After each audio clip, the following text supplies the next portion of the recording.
Ask for unanimous consent.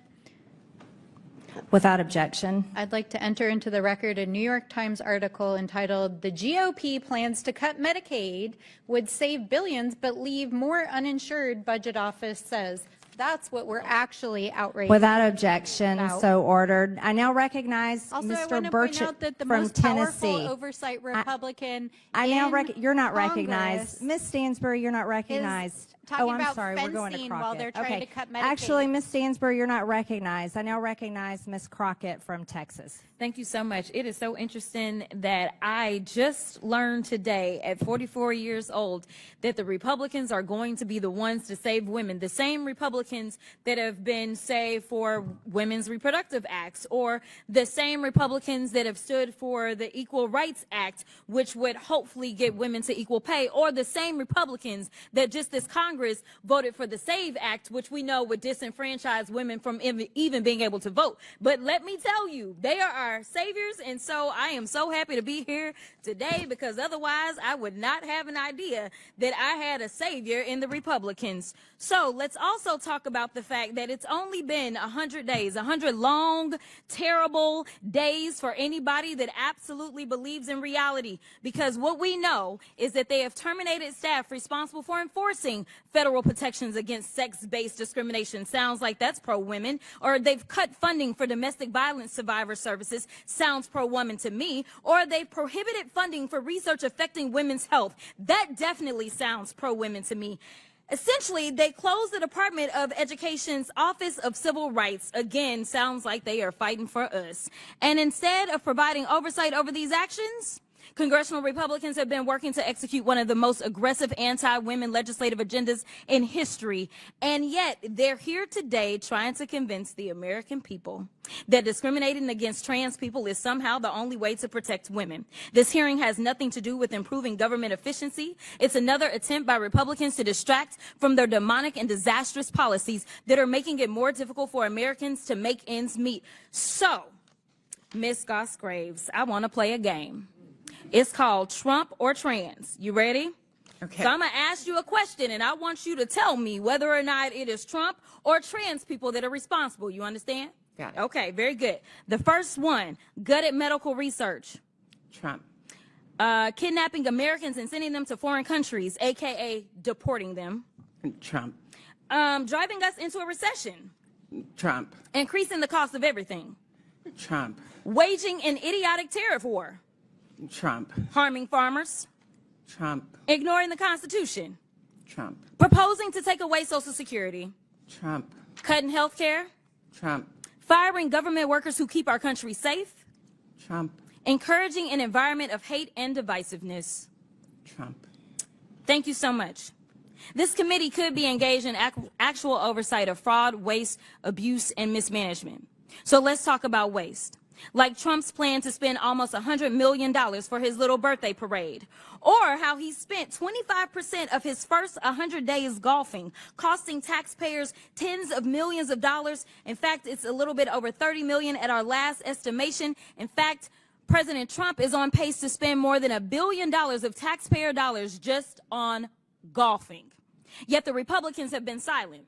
So they must think spending taxpayer dollars on the president's golfing trips is more important than providing health care to their constituents. And when I talk about constituents, we're going to talk about the ones on this committee. So if we look at Texas 26, 39,000 children look to potentially lose their Medicaid with the cuts that they are about to vote on for reconciliation. 88,000 in Georgia 3, 68,000 in Missouri 7, 79,000 in Tennessee 2, 86,000 in South Carolina 4, 50,000 in Texas 04, 85,000 in Texas 27, and in Georgia 14, 111,000. And if you add that up just on this committee, we have 606,000 kids that are relying on us to do right by them. And instead, we playing these crazy games because we worried about 10 trans folk that are in sports right now in college. I wasn't elected to be engaged in these fights. I was elected to make sure that those kids, the kids that they are about to neglect with these terrible votes that they're about to take, I was elected to protect them and to make sure that they could grow up and have all the opportunities. But let's keep on track. Now, when we look at how much they are spending on, let's look at fraud. We could investigate whether the White House and the members of this subcommittee engaged in insider trading and market manipulation. Maybe it's a coincidence that the chairwoman brought hundreds of thousands of dollars worth of stock the day before Trump announced a 90-day pause on tariffs. But I guess we'll never know. So finally, let's talk about abuse. Like how the Republicans have let Elon steal data of Americans and his competitors to make himself even richer. Look, don't let these hearings distract you from their destruction. This is rage baiting instead of conducting oversight over the issues that Americans actually care about. And with that, I will yield. The gentlelady's time is expired. Madam Chair, I now recognize. Madam Chair, I move down to take down her words impugning you, as saying you committed a crime. Without objection, so ordered. Say what? That's not. See how. The committee Chair. will Point of suspend. The parliamentary committee will inquiry. suspend. Point of parliamentary inquiry. We're going to go with hers first, right? Madam Chair. The committee will suspend. The member will state the words she wishes taken down. Well, actually, Madam Chair, the words were actually not made. in The time committee and will suspend. I don't have the exact words. Okay. The words alleging a criminal act by the chairwoman. What words? We will suspend. We will have The committee will suspend.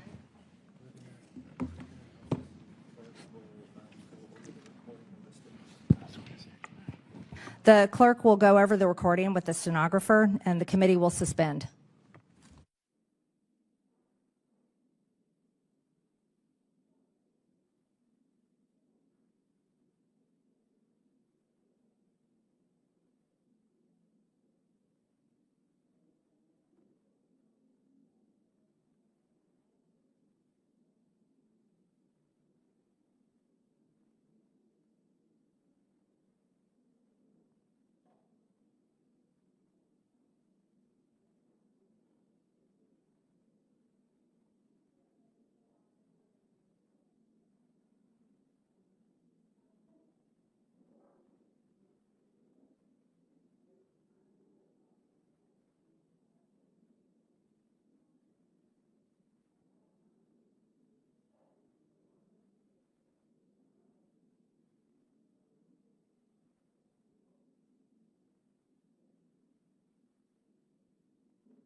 The hearing will come to order. Miss Mace, I'd like to ask, we've looked at the words that were said, and it's borderline whether it's parliamentary and goes along with the rules, saying could and accusing the White House and members of this committee of crimes is borderline. So in interest of the hearing and our witnesses that are here today defending themselves against the mentally ill biological males that have invaded their sports, and in the interest of making sure that we stay on track instead of getting sidetracked into Democrats' nonstop fake accusations, I just ask, thank you for bringing up the motion and ask if you'd Yes, like. Madam Chair. Okay, thank you very much. With that, I now recognize. She already did, Ms. Stansbury. I now recognize Mr. Burchett from Tennessee for 5 minutes. Thank you, Chair Lady. Madam Chairman, I'm sorry, it has to be withdrawn on the record. She asked the question and she said, yes, Madam Chair. You weren't listening, Ms. Stansbury. We handled that, and it has been removed for the record. The fake accusations of your criminal behavior. Oh, are you accusing also and lying? And you're continually disrupting this hearing and won't stay on track about mentally ill men trying to beat down women in women's sports. We're going to stay on track now, Ms. Stansbury, so hopefully you can go along with this hearing and stay on subject. And I now recognize Mr. Burchett from Tennessee. Thank you, Chair Lady.